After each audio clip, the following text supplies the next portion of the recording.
Well, a belated May the 4th be with you all in this season of The Force, as well as a belated Revenge of the 5th and Revenge of the 6th. So I've been doing a lot of thinking, and I've been doing YouTube for the better part of 5 years now, which is nuts. And I've decided to do a few really cool things with you guys in celebration of this anniversary. One of which is this playlist that I'm starting right here tonight. Since this is the season of The Force, and since this is one of the most iconic, most influential film series of all time, and since there's a few anniversaries going in this playlist as well, I think it's about time I started doing the Star Wars movies. So it's probably not going to be all done within the month of May itself. I could probably get this all done in the summertime, but let's do all 11 theatrical Star Wars releases we've gotten up to this point. Because let's face it, I was bound to get there anyway, and I couldn't wait anymore. And I've decided for this playlist, I'm going to go in chronological order of the timeline of this whole story. Which kind of means that we have to start from episode 1, The Phantom Menace.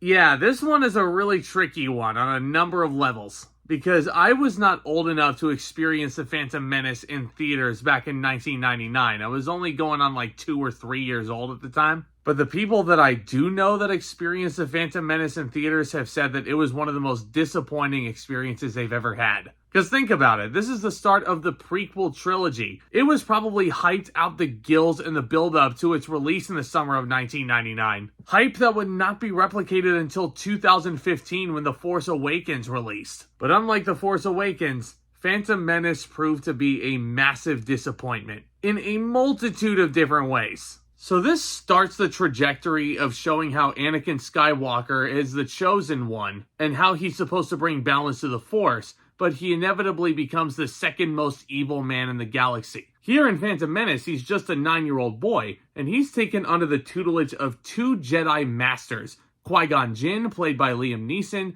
and of course, Obi-Wan Kenobi, played here by Ewan McGregor. Here, when the Trade Federation cuts off all routes to the planet Naboo, Qui-Gon and Obi-Wan are assigned to settle the matter. And that's basically the crux of this movie. These 2 Jedis also come across a Sith Lord. His name is Darth Maul, and he's an absolute badass. And it's revealed later on that this guy is probably working for somebody as a Sith. I wonder who told him to do it. We're going to be talking a lot about Ian McDiarmid in this playlist, aren't we? Now, The Phantom Menace turned out to be such a disappointment on the critical side that the term phantom menacing has become pretty much film lingo up to this point, where a movie is so hyped out the gills and you cannot wait to experience it on the big screen. But then when you see how it all plays out and how the story is written, it turns into what The Phantom Menace turned into. And look, for the original movies, George Lucas honestly deserves all the credit in the world for revolutionizing science fiction and creating this world. And I know he's been getting a lot of shit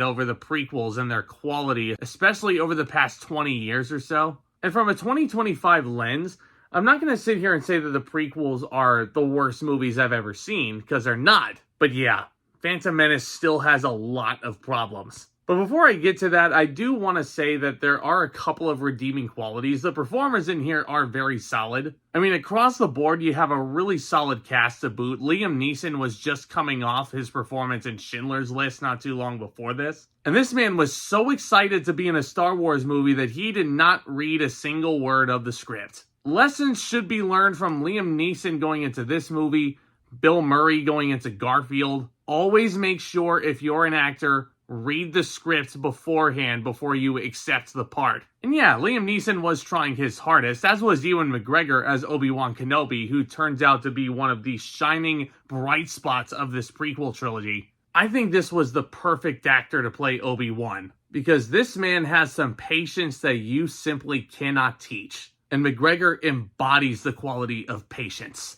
Natalie Portman in this plays a very naive and very sweet Padme in this. Ian McDiarmid, of course, as Chancellor Palpatine, is very slimy, and he comes across more like a businessman here than an evil emperor, which, trust me, he will get more interesting as the series goes on. And I will also talk about Darth Maul, because this guy, makeup-wise, he is a badass. And the fact that he has a double lightsaber, basically, That is dope. The final fight sequence between him against Qui-Gon and Obi-Wan together in what's known as a handicap match in WWE terms, albeit choreographed a little bit, that was a badass fight. It's always my favorite part of The Phantom Menace every time I go back and revisit it. That lightsaber battle, awesome. But that's about where the positives stop, actually. I'll start off my negatives with how much Darth Maul is actually in this film. Darth Maul only gets maybe about 3 lines of dialogue. But other than that, he just looks like a badass silent assassin. He's like the big muscle guys that the James Bond actors always have to beat up. He looks cool, but not really a lot of interesting character development beyond looking intimidating. Which honestly sucks. Because again,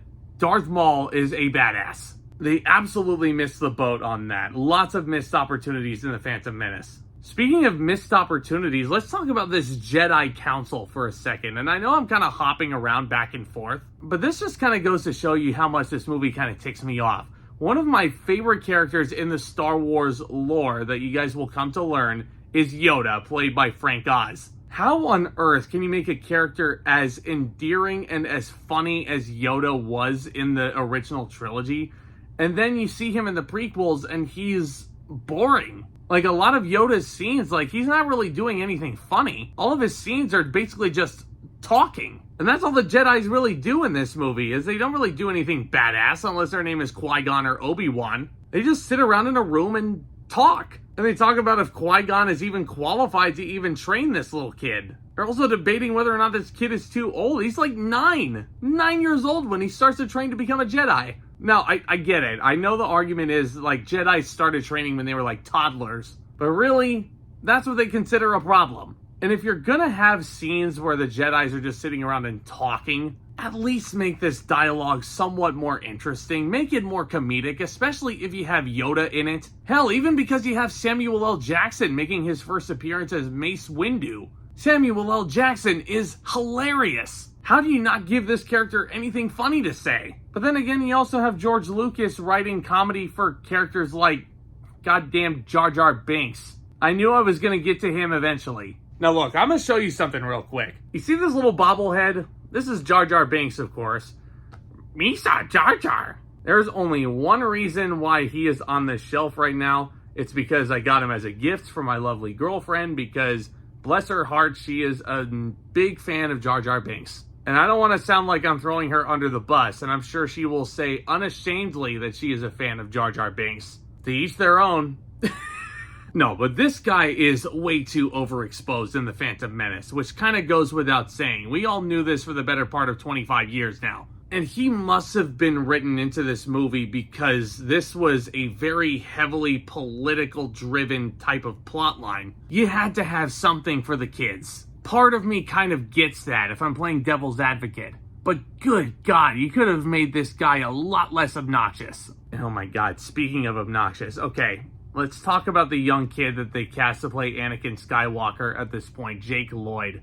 Look, it's hard for me to really sit here and criticize little kids acting, because they're kids, and honestly, it's a tough thing to do, acting. And I'm going to put this on the fault of the director, because here's the thing. You can cast child actors, and with the right direction, you can make those child performances as genuine as any other. There are millions of examples in film history. Jake Lloyd in The Phantom Menace, unfortunately, is not one of them. And it's not even necessarily his fault, but it's a very wooden performance.